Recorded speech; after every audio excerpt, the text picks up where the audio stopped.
I am putting up the Christmas tree in the back room, the huge one that I love, and I'm so excited.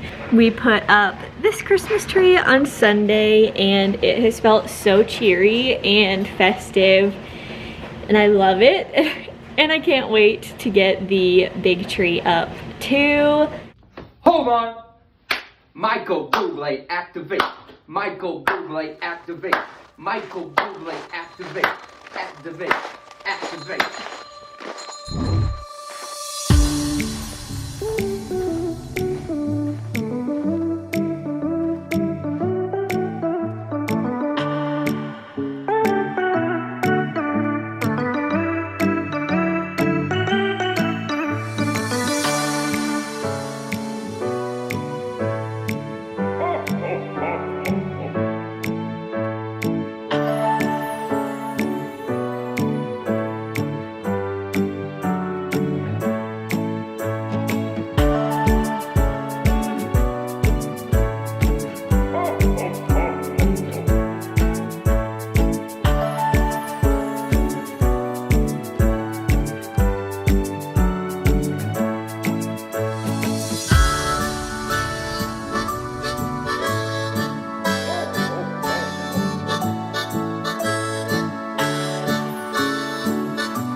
For the back Christmas tree, I thought it would be fun to kind of take you along the process and kind of share what goes on in my head as I am decorating the tree. Right now, I am going to start with the very first step, which is a clean house. This is the step that I probably dread the most because I don't want to clean. I'm just so excited to put up the Christmas tree. But if you do it, when the Christmas tree is up, you'll have a relatively clean house and it'll feel so good. This is the situation back here, kind of a mess. You'll see we have a fridge. Our fridge in the kitchen is out, so the fridge that we're using right now is back here. So that obviously is gonna stay. The rest of it is pretty much boxes piled up.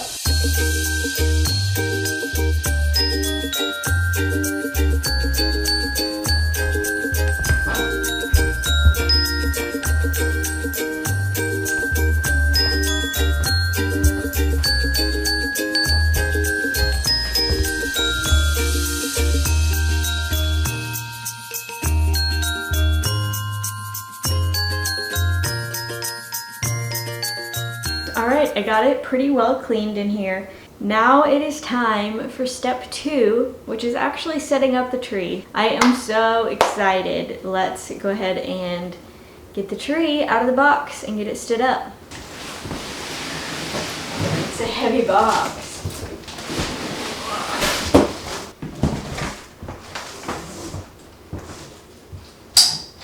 Usually my trees are up against a wall or in a corner, so I pull it away from the wall as far as I have to be able to walk a complete circle around it. I'm gonna put it way out here, and when it's completely done, every ornament is on it and it's ready to go, that's when I push it back to where it goes.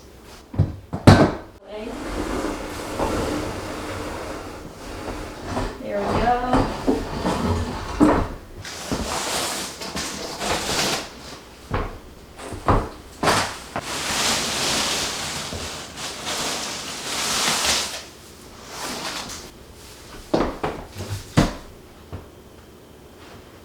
Look at that. Oh my goodness. This makes me so happy. This is a pre-lit tree, so what I do for pre-lit is plug it in right away. So I don't even have all the pieces on, and I already plugged it in to make sure that the lights are working. Basically the only thing that I'm looking for as I put the rest of these pieces on are any dark sections. If there's any spot that I see that just isn't lighting up right, that I might want to add a strand of lights to. Jeez, this is heavy. Oh, dang.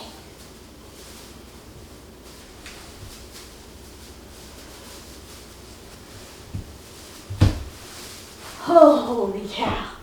If you have a newer tree that clicks together that you don't have to plug in, make sure the arrows line up.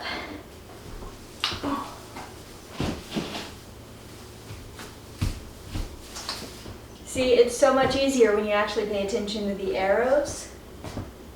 So there it is. That is it, all lit up. I'm gonna go ahead and try to knock out the fluffing. I used to hate fluffing Christmas trees. It's still not my favorite part, but I kind of understand why it's important better now. So I used to just do like a really quick little fluff and just kind of rush through it, not do a very good job. And then when I actually got to decorating the tree, I would be frustrated because there wasn't a branch where I needed one for an ornament or for ribbon. There was nothing to hold the ribbon in place. And that's kind of when I realized why it's important to fluff a tree, because it's kind of like evenly spacing your twigs and branches so that when you actually go to decorate, there's something to hang it on. I do fluff the back just as much as I fluff the front. I don't always decorate the back as much as I do the front, but I do fluff it because when I go around with ribbon, I want there to be places for the ribbon to kind of hold.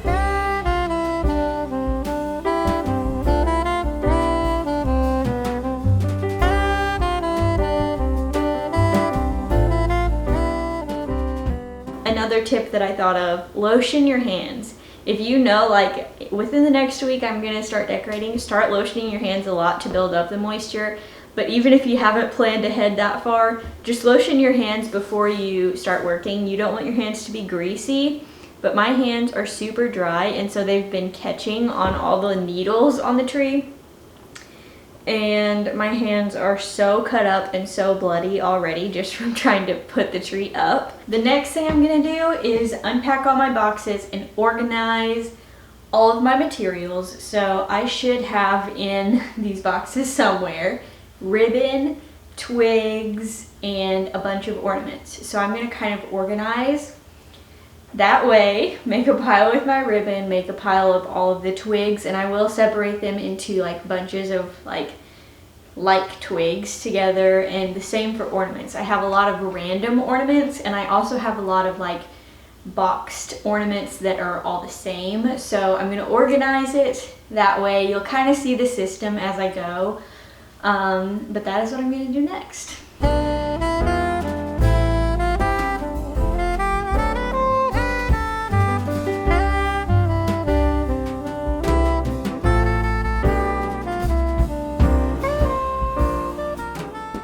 I decided not to get out the ornaments because I kind of forgot how many I had.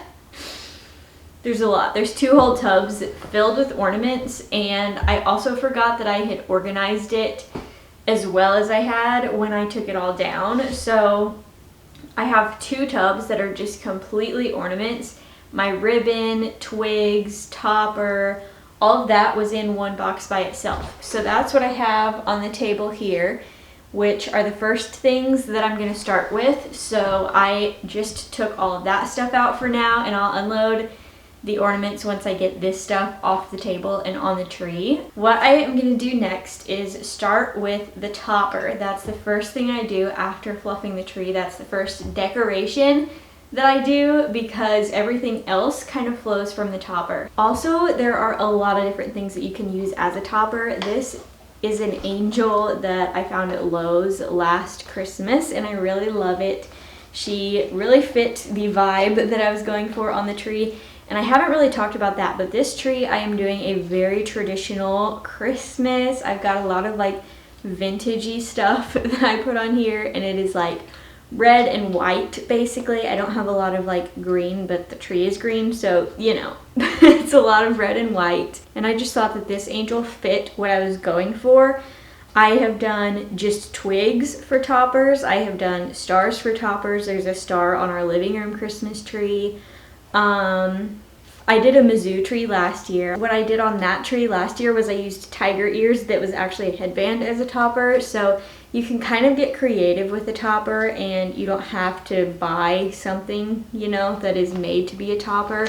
This angel has the plastic cone underneath, and she was actually too tall for the tree last year, or not too tall for the tree, but like she was too tall on top of the tree and she had to sit like this to not hit the ceiling. So we cut off a whole lot of this plastic piece to make her short enough to not like scrape against the ceiling.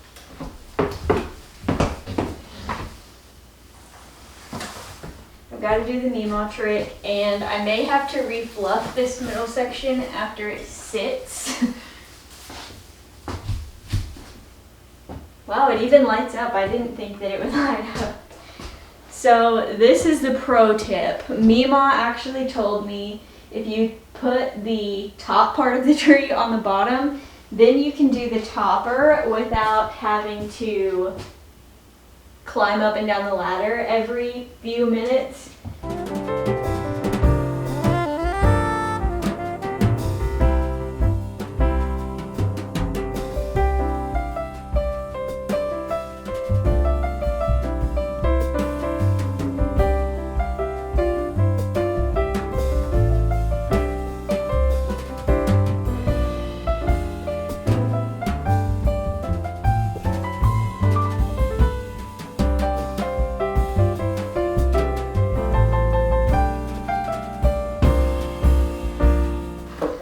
I'm going to twist the tree a little bit so that the angel is facing how I want her, because I will forget and I will just decorate this to be the front, and then when I spin it, it'll look funny.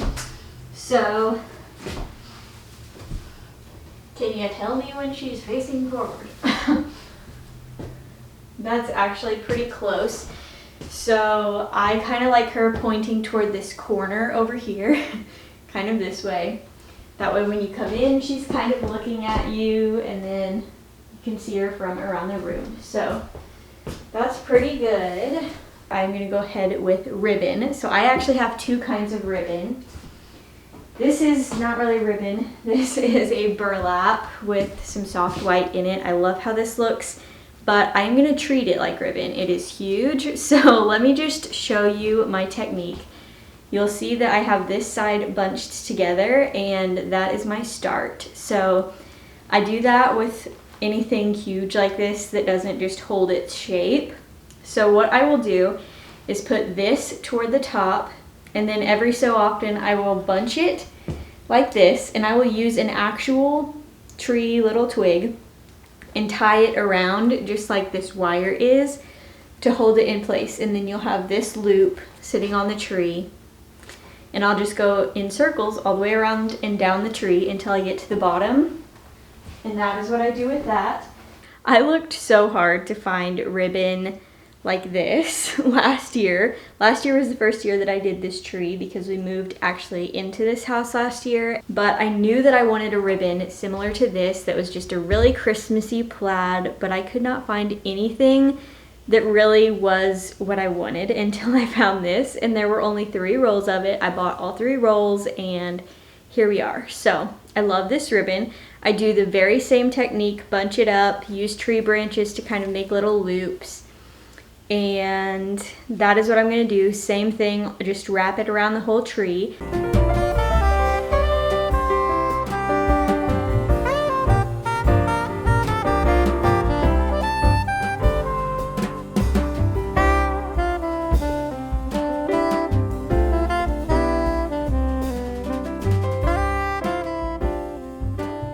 That took a long time.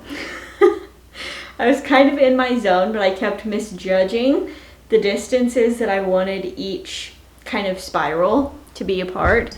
You'll see that it's not exact. I didn't keep all of the little poofs the exact same size. All of the spirals, they're definitely not perfect, but that doesn't really matter. I tend to get caught up with the spirals being even, the poofs being even, because you really notice it now that it's one of the only things on the tree.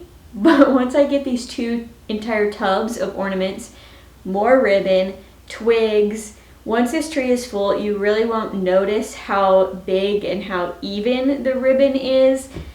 You will just see the pops of its color. So I'm trying not to get too caught up in that.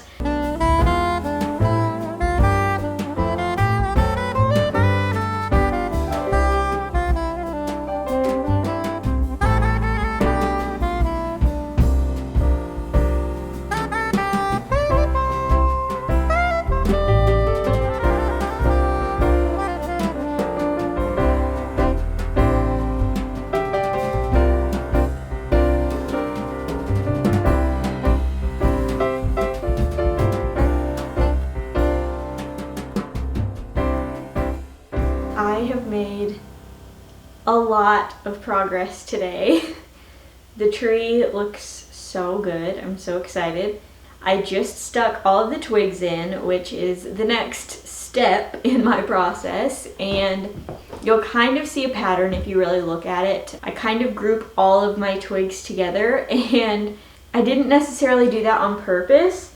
Just as I put it in and put it where I thought it looked good, it ended up kind of being in groups and fairly evenly spaced across the tree. I have a few more twigs left that I have not put in.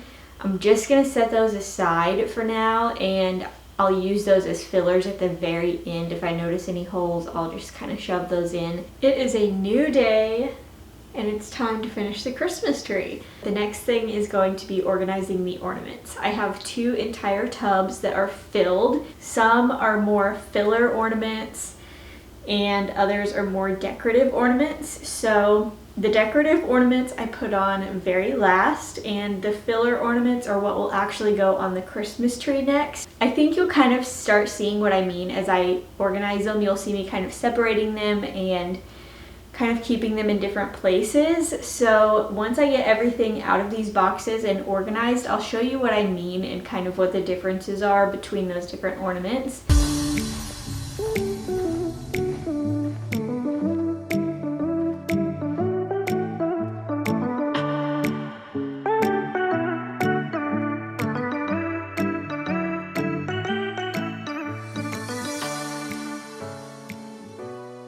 Everything on this table is what I would call decorative ornaments.